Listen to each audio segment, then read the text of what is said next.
in Toronto, your thoughts on this moment, how important it is, what is happening on the ground with women?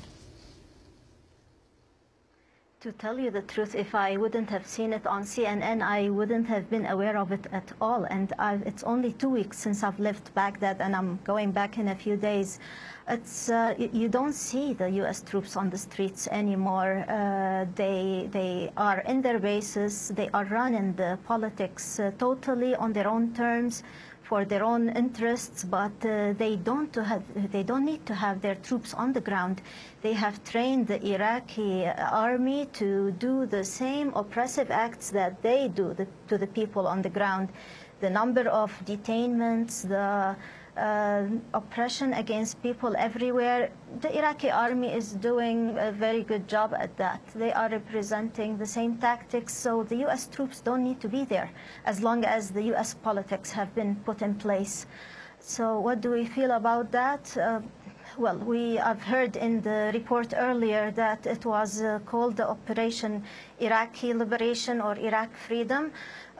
In our opinion, we are back to point zero now.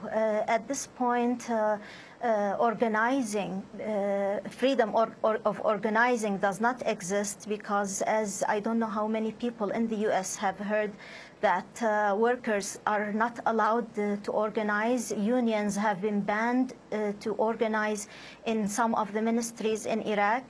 Civil society organizations are also being harassed by some facilities put in place by the government, and democracy that has been imposed on Iraq by this occupation has brought forward a prime minister who runs prisons. Nouri al-Maliki runs a prison, and everybody knows that. The Human Rights Watch has written a report about it. He runs a prison where hundreds of men have been tortured, and I'm not speaking 5 years ago, 6 years ago. This was found out in April 2010. Nouri al-Maliki runs a prison in Baghdad where hundreds of men have been tortured, Abu Ghraib style. And we all know where those lessons have come from. So the fact that the troops are leaving is good by itself if you look at it as a separate fact of what's happening on the ground. But what's happening on the ground, there are no freedoms. We are back to the same dictatorship that we had in Saddam's time. No freedom to organize for workers. Women are afraid to speak out. We are being harassed by some facilities of the government. And when we go back home to hide, trying to get some security, we don't find electricity. We get water a few hours a day. And to tell you the truth, I ran from the heat in Baghdad because I couldn't tolerate it anymore.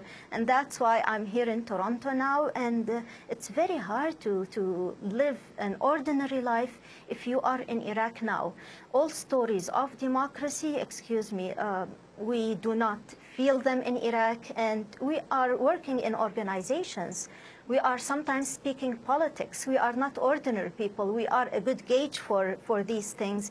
We don't feel any of this. The prime minister, when he is the head of a prison, this is not a democracy to have. And the deadlock that's on the dysfunctional government, it was expected. Nouri al-Maliki, having been prepared to take over in the last 4 years, would not let go of his chair easily. And what he said over the interview, there was a part that was missed in the translation. He says that a weak man cannot take over. When he says a weak man cannot take over, he means he is the strong man because he is supported by the U.S. policies.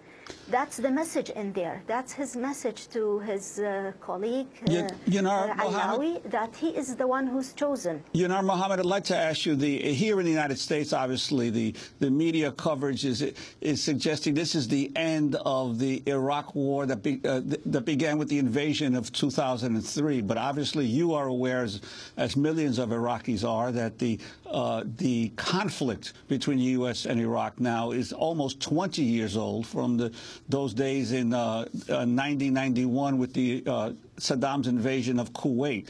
Your sense now, 20 years later, of the overall impact of the U.S. hostilities, the bombing campaigns, the sanctions, and then the invasion on life in Iraq?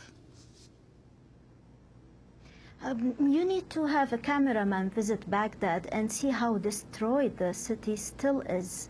All the buildings look like they are 30 years old, and the streets, the way I go from my house to my work, all the streets are bumpy and none of them is fixed. The corruption, the level of corruption in Iraq is one of the highest in the world. The amounts of money that have been lost meanwhile in the last 7 years and a half, I cannot even say the number, I cannot imagine it.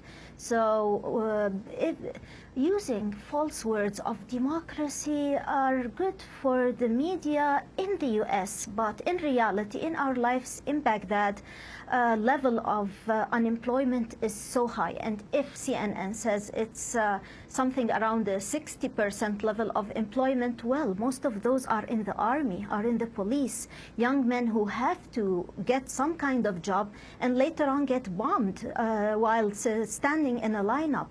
Level of unemployment among women is, I would say, 80%. How are we living? Scarce electricity, services. When you say scarce electricity, Yanar, what do you mean by scarce electricity? How much electricity do you have a day in Baghdad? In my home, which is central Baghdad, I get almost 3 hours of electricity a day, and I have to pay somewhere between $150 and $250 for the guy who sells electricity next door. It means that the government finds it herself not responsible of providing me with electricity in the time when the temperature is 55 Celsius. You cannot stand in the street. You cannot sit in a room. You're sweating. And the levels of deaths that happen with this high temperature is no concern of the Minister of Electricity, who is busy oppressing the workers who work is in his ministry. He has banned unionizing, and he has been put on, he has 2 ministries. So to make a long story short, our lives are so difficult in Iraq, and the confrontation with the US policies for us are getting harsher every day after day. And we find out that we have to buy the oil that comes out of our own grounds in a very high price that is not, that isn't proportional with the level of pay that we have. Unemployment is so high. Yanar, just for the record for the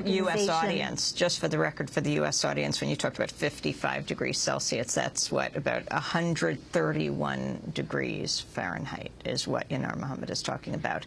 The presence of the U.S., the embassy, 80 football fields, the private security, the private companies. You know, Eric Prince, who is the head of Blackwater, just moved to the United Arab Emirates. They don't have an extradition treaty with the United States, as Blackwater is embroiled in various charges about its